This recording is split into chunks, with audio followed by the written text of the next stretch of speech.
जब वह जीव सामने आया, बोलना तो चाहता है पर मुख से कुछ बोल नहीं पाता। तो गोकर्ण महाराज ने हाथ में जल लिया और गायत्री मंत्र को पढ़ा और महाराज उस जीव के मुख पर जैसे ही मंत्रित जल फेंका तो उसकी बाग वज्र खुल गई। महाराज उसकी वाणी खुल गई और वाणी में से महाराज वह बोलने लगा। गोकर्ण ने पूछा कि भैया तुम कौन हो? तो वह भयंकर प्रेत बोला। क्या बोला? अहम भ्राता त्वदीयोऽस्मि धुंधकारी नामता स्वकीयेनैव दोषेण ब्रह्मणत्वं नाशितं मया।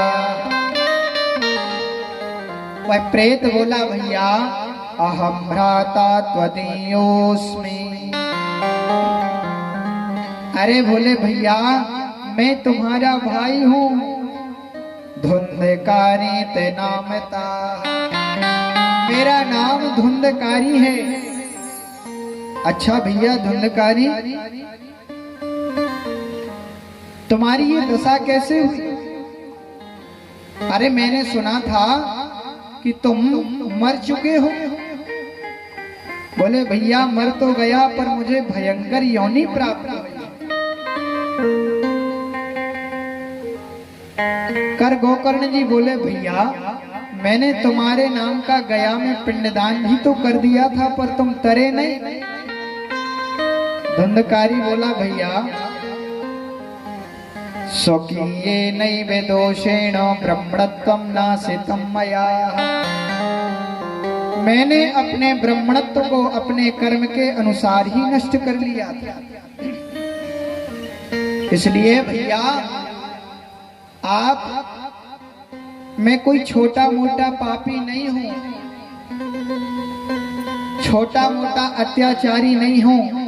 यदि पापियों के पापों वाली लिस्ट उठा के देख ली जाए तो फर्स्ट नंबर जिसका नाम हो समझ लेना वो तुम्हारा भाई धुंधकारी है। इस श्रेणी का पापी हूँ।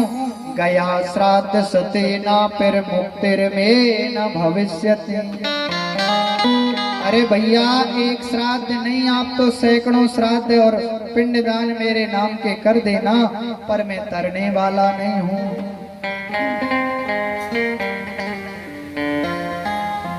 पर भैया इस भयंकर प्रेत योनि में मुझे बड़ा कष्ट मिल रहा है।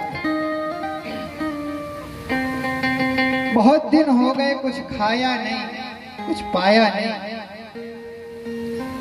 कुछ उपाय सोचो भैया ताकि इस भयंकर योनि से मेरी मुक्ति हो।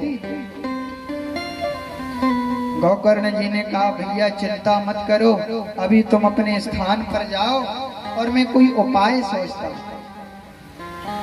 तो सूत जी कहते हैं ऋषियों, गोकर्ण जी ने सूर्य देव से परामर्श लिया तो सूर्य देव ने बताया कि भैया यदि तुम अपने भाई को प्रेत पीड़ा से मुक्त करना चाहते हो तो सप्ताह वाचनम करो, श्रीमद् भागवत कथा का श्रवण करो। गोकर्ण जी महाराज ने श्रीमद् भागवत कथा का आयोजन किया। सारे गांव के श्रोता पधारे। भैया ये प्रेत भी आया, आसन डाल दी बैठाने के लिए। बैठना तो चाहता है पर बैठ नहीं पाता। क्यों? महाराज प्रेत तो एक हवा के रूप में होता है, हवा का झोंका आया और उड़ जाए, महाराज उड़ जाए। तब धुंधकारी ने कहा भैया मैं बैठना तो चाहता हूं पर बैठ नहीं पा रहा। तब महाराज गोकर्ण जी ने कहा चिंता मत करो, एक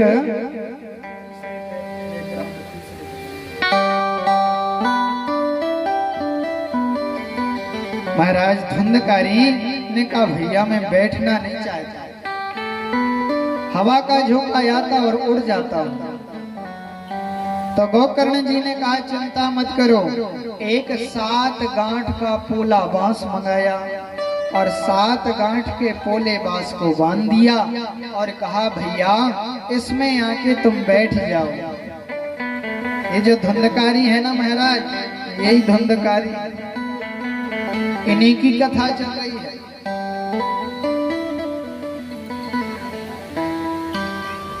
बांस में आके प्रेत बैठ गया।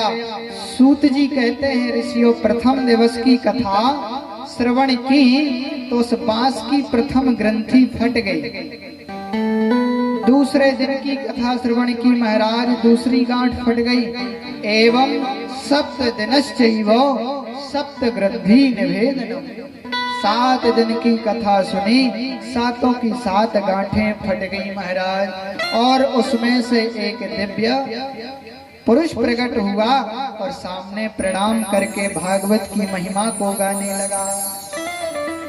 धन्यम भागवती वार्ता प्रेत पीड़ा विनाशिनी, सप्तहोपि तथा धन्या कृष्ण लोक फल प्रदा। अरे धन्य है यह श्रीमद् भागवत की कथा कि जिसने मुझे जैसे पतित गामी पापी को भी इस भव सागर से तार दिया। अंत में महाराज आकाश से विमान आया और विमान में गोकर्ण के द्वारा धुंधकारी को लेने विमान आया और धुंधकारी बैठकर उसमें जाने लगा। तो जितने श्रोता थे सबने कह दिया भैया एक बात बताओ, भगवान के पारखदों से बोले। सभी श्रोता पारखद बोले क्या बात है भैया? बोले महाराज कथा तो हम सबने सुनी है और विमान एक आया, ऐसा क्यों?